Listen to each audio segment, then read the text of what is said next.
Hey everyone, welcome to my channel. आज हम पढ़ेंगे क्लास 5 की एसएसटी का चैप्टर नंबर 14। ये मिलेनियम्स की बुक है, सोशल स्टडीज़ की। Chapter number 14, India under British rule. और ये बहुत इंपॉर्टेंट चैप्टर है। बहुत सारे बच्चे इसमें बहुत ज़्यादा कंफ्यूज भी रहते हैं और इसमें से आपके बहुत सारे क्वेश्चंस भी बनते हैं। ठीक है। और जैसे जैसे आपकी क्लासेस बड़ी होंगी ना, तो ये आप अपनी हिस्ट्री के बारे में ज़्यादा पढ़ेंगे। इस चैप्टर को पढ़ने का मकसद क्या है? Arrival of British in India. हम अराइवल ऑफ ब्रिटिश कब वो आए इंडिया में, ये सब पढ़ेंगे इसमें। डिसकंटेंट अगेंस्ट ब्रिटिश रूल, किस तरीके से उन्होंने क्या किया कि इंडिया फार्मर्स पर कितना एक्सप्लॉयटेशन किया। देन उसके बाद फार्मर्स ने किस तरीके से उनके अगेंस्ट खड़े हुए। Then revolt of 1857, then working of reforms, then rise of nationalism. Okay, तो ये सब चीज़ें हम इस चैप्टर में पढ़ने वाले हैं बेसिकली। तो स्टार्ट करते हैं। Arrival of British in India. India enjoyed a flourishing trade with Europe since ancient times. Indian spices, jewelry, silk, and cotton were taken by land to ports in the Red Sea. From these ports, the goods were loaded in ships bound for Europe. For a long time, most of the trade was controlled by the Arabs. Things began to change after a Portuguese explorer called Vasco da Gama discovered a direct sea route to India. After the discovery of this new sea route, Europeans began sailing to India for trade. तो यहाँ पर बताया गया है कि India में starting से ही trading system था। ठीक है, यूरोप के साथ बेसिकली एंशियंट टाइम से ही। तो वहाँ पर Indian spices, jewellery, silk, cotton, वो ट्रेडिंग की जाती थी रेड सी के थ्रू। लेकिन फिर क्या हुआ, फिर एकदम से एक पोर्चुगीज़ एक्सप्लोरर आया, वास्को डी गामा। उन्होंने एक डायरेक्ट सी रूट निकाला, जिसकी वजह से क्या था, जो डिस्टेंस था वो कम हो गया था।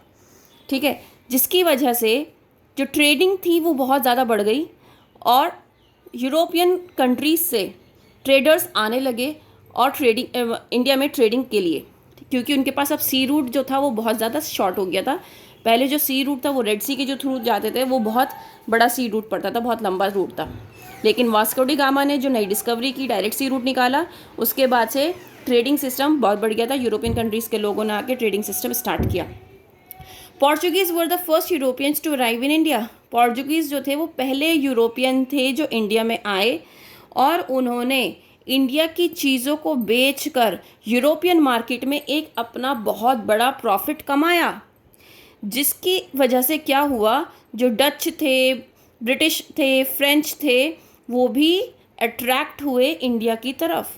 ठीक है, अब यहाँ पर क्या हुआ, उनको बहुत ज़्यादा कंपटीशन फेस करना पड़ा। क्यों फेस करना पड़ा भाई? पोर्चुगीज़ तो पहले ही आ गए थे, अब डच, ब्रिटिश और फ्रेंच भी क्या करने लगे, इंडिया की तरफ रुख करने लगे ट्रेडिंग के लिए, कि भाई जब इंडिया का माल हम बाहर कंट्रीज़ में बेच रहे हैं तो हमें बहुत भारी प्रॉफिट मिल रहा है, तो क्यों ना हम भी वहाँ जाके ट्रेडिंग करें। तो ये लोग भी इंडिया में आने लगे। कौन लोग? ब्रिटिश, फ्रेंच और Dutch. Each wanted a bigger share of trade with India. हर कोई क्या चाहता था? ज़्यादा से ज़्यादा शेयर चाहता था इंडिया के साथ, कि हम जब ट्रेडिंग करें तो हमें ज़्यादा से ज़्यादा शेयर मिलना चाहिए। This led to bitter wars. अब इसी की वजह से ये जो कड़वाहट थी ये शुरू हुई। Finally the British emerged as the most powerful among the European traders. तो फाइनली क्या हुआ, ब्रिटिश एकदम से उभर कर आए एक बहुत ही स्ट्रॉन्ग और पावरफुल यूरोपियन ट्रेडर्स के रूप में, जिन्होंने एक कंपनी क्या करी, स्टार्ट की, that is British East Indian company. ठीक है, अब how did the British come to rule India? अब चलो, उन्होंने ब्रिटिशर्स ने क्या किया, इस कंपनी के थ्रू ट्रेडिंग तो स्टार्ट कर दी इंडिया के साथ, लेकिन ऐसा क्या हुआ कि ब्रिटिश ने रूल करना शुरू कर दिया इंडिया के ऊपर। Initially the British came to India only for trade. Starting में, इनिशियली मीन्स स्टार्टिंग में सिर्फ ब्रिटिशर्स किस लिए आते थे? ट्रेडिंग के लिए आते थे। लेकिन कुछ टाइम बाद उनको एहसास हुआ कि उनको ना रूल करना चाहिए इंडियन टेरिटरीज पर। They took advantage of the lack of unity among the Indian rulers, क्योंकि वो यहाँ की इंडिया के लोगों को जान गए थे, उनको ट्रेडिंग करते करते इतना टाइम हो गया था, तो यहाँ के लोगों की के बारे में जान गए थे। उन्होंने लोगों के आपस में रिलेशंस कैसे हैं उसको जान लिया था, और उन्होंने उसी रिलेशन का फ़ायदा उठाया और क्या किया, उनकी यूनिटी को, क्योंकि यूनाइटेड तो थे ही नहीं इंडियंस, तो उनकी यूनिटी को और भंग करना स्टार्ट कर दिया। जो थोड़ा बहुत एक दूसरे की बात सुनते भी थे वो भी ख़त्म कर दी। एंड बिगेन गेनिंग पावर, और इस तरीके से जगहों पर अपनी पावर्स गेन करना स्टार्ट कर दिया। They first establish their control over Bengal by winning the battle of Plassey in 1757 against Sirajuddaulah. अब आपको ये बात पता होनी चाहिए कि कोई भी जगह अगर आपको हासिल करनी है तो पहले आपको बैटल लड़नी होती थी, एक बैटल का सामना करना होता था। तो वहाँ पर भी यही हुआ। उन ब्रिटिशर्स ने क्या किया, सिराजुद्दौला के अगेंस्ट एक बैटल किया जिसको हम कहते हैं बैटल ऑफ प्लासी 1757 में, और उस बैटल को जीत लिया जिसमें उन्हें बंगाल मिला। फिर नवाब ऑफ बंगाल थे सिराजुद्दौला, जिनके अगेंस्ट उन्होंने किया था क्योंकि उन्हें बंगाल चाहिए था। So in 1764, Battle of Buxar was fought between the British on one side and the Nawab of Bengal and the Nawab of Awadh and the Mughal Emperor on the other. By winning this war, the British got complete hold of Bengal. अब आप कहेंगे भाई, जब पहले ही सिराजुद्दौला जो नवाब था बंगाल का, उसके साथ जब उन्होंने लड़ाई कर ली और बंगाल मिल गया ब्रिटिशर्स को, तो उन्होंने फिर बैटल ऑफ बक्सर क्यों किया? तो बैटल ऑफ बक्सर इसलिए किया गया था क्योंकि उनको सिर्फ एक ही पार्ट मिला था बंगाल का जब उन्होंने बैटल ऑफ प्लासी की थी, ठीक है। तो उन्हें पूरा होल्ड चाहिए था बंगाल के ऊपर, इस वजह से उन्होंने बैटल ऑफ बक्सर किया जिसमें वो 3 लोगों के साथ लड़े। दैट मीन्स 3 जो टीम थी उनके साथ लड़े। एक थी नवाब ऑफ बंगाल की पूरी सेना, नवाब ऑफ अवध की और मुग़ल एम्परर की। तो इनके साथ जब लड़े तो उन ब्रिटिशर्स का क्या हुआ, पूरा होल्ड किसके ऊपर आ गया, बंगाल के ऊपर आ गया, क्योंकि ब्रिटिशर्स यहाँ पर भी जीत गए।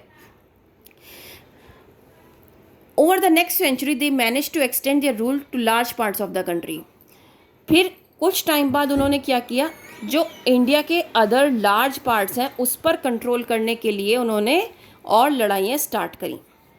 Discontent among against British rule having firmly established themselves in India, the British started exploiting the people. अब क्योंकि वो एक established हो चुके थे इंडिया में, तो उन्होंने क्या किया, अब लोगों को एक्सप्लॉइट करना स्टार्ट किया। कैसे एक्सप्लॉइट करना स्टार्ट किया? फार्मर्स को उनका पूरा पैसा नहीं देते थे, फार्मर्स से जो लगान मांगते थे वो बहुत ज़्यादा मांगते थे, ठीक है।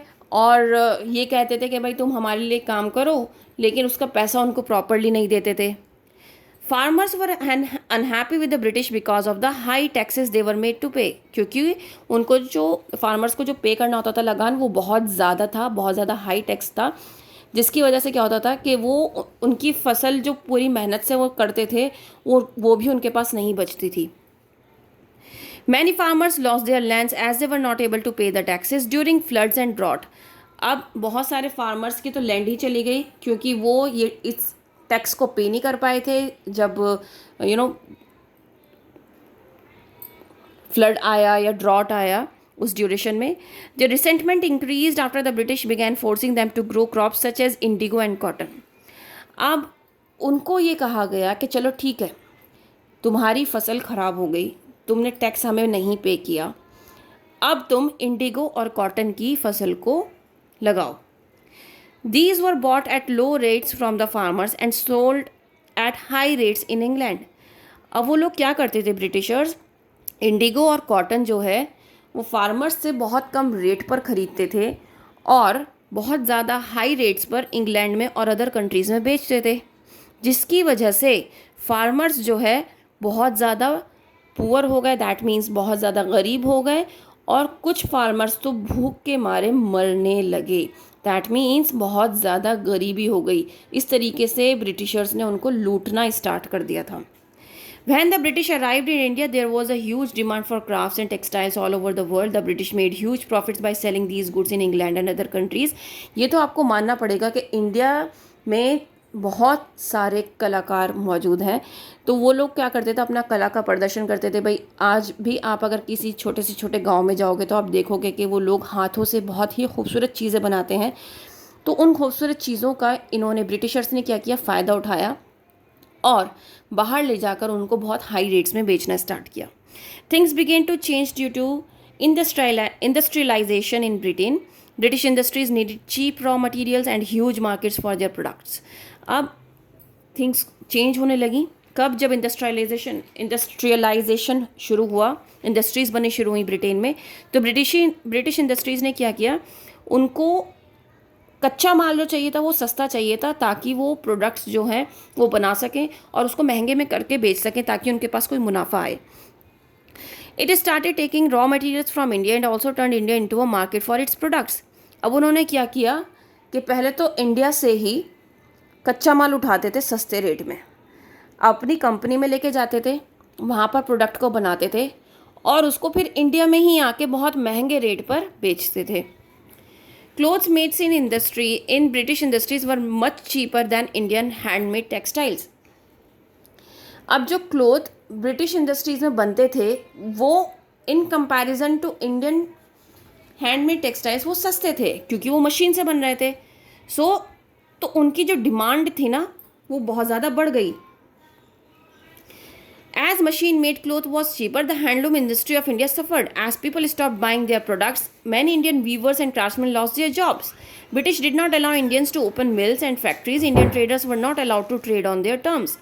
अब क्या हुआ कि भाई जब लोगों को उनको सस्ता सामान मिलेगा तो ऑब्वियस सी बात है कि वो सस्ता सामान खरीदेंगे, है ना. और वो मशीन का बना हुआ था तो लोगों ने हाथ के काम की जगह मशीन के काम को प्रेफरेंस दी क्योंकि वो सस्ता भी था और देखने में भी थोड़ा अच्छा लगता था. तो फिर क्या हुआ, जो हैंड वीवर थे ना, जो हाथ से बुनाई करते थे, काम करते थे, उनको बहुत बड़ा लॉस हुआ क्योंकि उनकी जॉब्स चली गई. और इसी बीच ब्रिटिशर्स ने इंडियंस को अपनी मिल्स नहीं चलाने दी और जिसकी वजह से उनको बहुत बड़ा लॉस हुआ. किसको लॉस हुआ? इंडियंस को. Policies like subsidiary alliance and doctrine of lapse were made by the British to gradually take control of the land in India. कुछ इस तरह की पॉलिसीज़ थी जो चलाई गई, सब्सिडियरी अलायंस और डॉक्ट्राइन ऑफ लैप्स, जिसकी वजह से धीरे धीरे ब्रिटिशर्स ने उनकी लैंड पर भी कब्जा करना शुरू कर दिया. सब्सिडियरी अलायंस क्या होता है?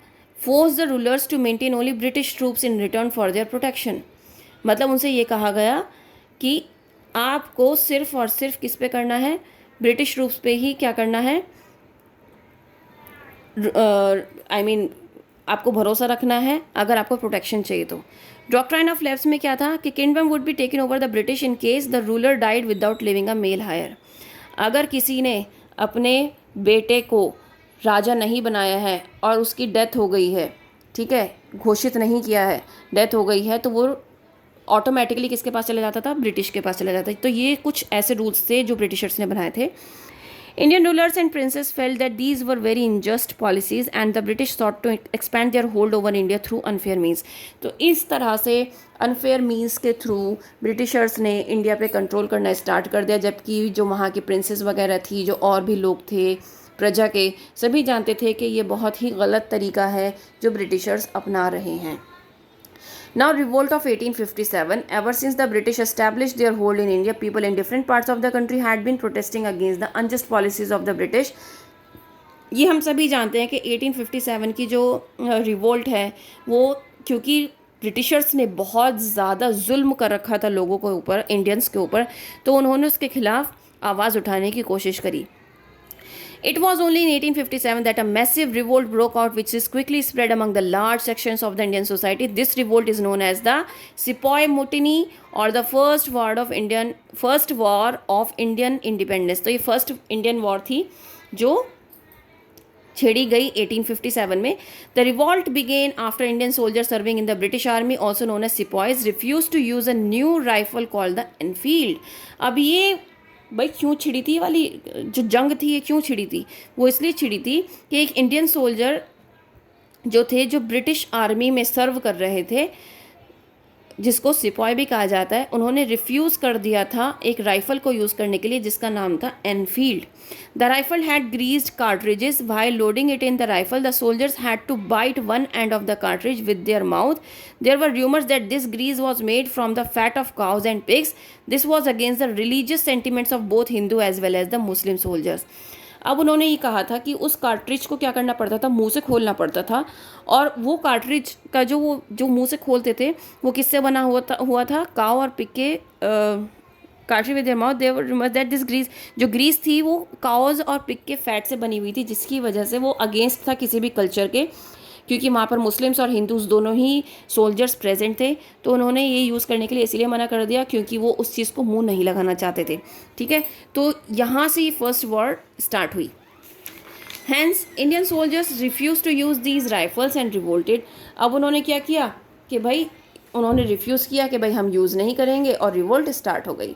The name of the soldier who initiated the revolt is Mangal Pandey. अब इस रिवोल्ट को स्टार्ट करने वाले कौन थे? मंगल पांडे थे।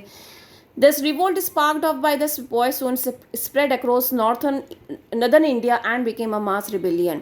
अब ये नदर्न इंडिया में फैल गया धीरे धीरे, और देखते ही देखते ये बहुत बड़ा रिवोल्ट हो गया।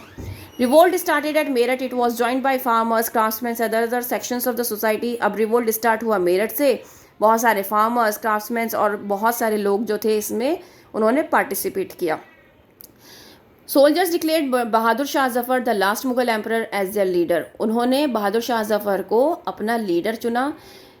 Revolt was led by Nana Saheb eight Kanpur, Begum Hazrat Mahal in Awadh, Rani Lakshmibai in Jhansi and Kunwar Singh इन बिहार। तो ये लोग क्या थे, इन लोगों ने इसमें पूरा सहयोग दिया। British were taken by surprise. अब ब्रिटिशर्स जो थे वो सरप्राइज्ड हो गए। ये हुआ क्या, उन्होंने कभी भी ऐसा सोचा नहीं था कि इतने बड़े पैमाने पर इंडियंस लोग उनके खिलाफ खड़े हो जाएंगे। उन्होंने ऐसा क्यों नहीं सोचा था? क्योंकि उनको तो यही लगता था कि इंडियंस के बीच यूनिटी नहीं है ना, तो और वो इसी का फ़ायदा उठाकर इंडिया में घुसे थे। लेकिन जब ये रिवोल्ट स्टार्ट हुआ तो वो दंग रह गए। They never expected that the revolt would turn into mass rebellion. Alarmed by it, they responded with force. अब उन्होंने एक फोर्स तैयार करी। In September 1857, barely a few months after the revolt started, the British captured Delhi from the rebels and were finally successful in suppressing the revolt. अब British ने capture कर लिया दिल्ली को, और सक्सेसफुली उन्होंने इस रिवोल्ट को ख़त्म किया, सप्रेस किया। Revolt of 1857 failed. ये फेल्ड हो गया था इन एविक्टिंग द ब्रिटिश फ्रॉम इंडिया, क्योंकि वो चाहते थे कि ब्रिटिशर्स को इंडिया से बिल्कुल भगा दें, लेकिन 1857 में वो भगा नहीं पाए। There were many reasons for the failure. बहुत सारे रीजन्स है।